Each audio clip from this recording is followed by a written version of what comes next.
Yung mga kadiskarte, kahit maulan, magtitinda pa rin tayo. Kasi kailangan kailangan magtulungan sa mga partner. Ito yung niluto ko kanilang madaling araw. Tsaga-tsaga lang. Kahit pagod, okay lang. Kaya pa rin tiisin para makaraos lang. Hirap puno tayo ng mga utang pag hindi tayo tumulong sa mga mister natin. Yung buhay namin araw-araw, buti na lang meron akong kaibigan na pinapaano niya ako dito sa labas ng tindahan niya, pinapapisto.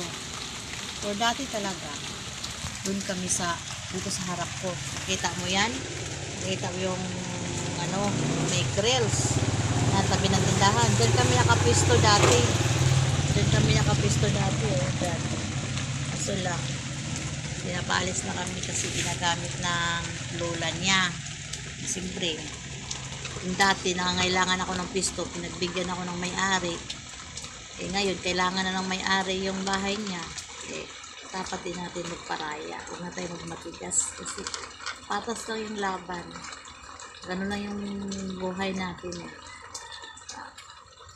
Laban lang. Huwag lang natin dibdibin kung ano mang mga problema natin. Ito lang buhay ko. Kala siguro nila mayahay na. Hindi nila alam.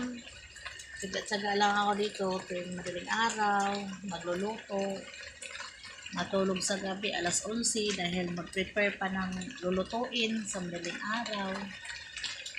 Gising ng alas 2:30 para magluluto. Matapos ako mga alas 5.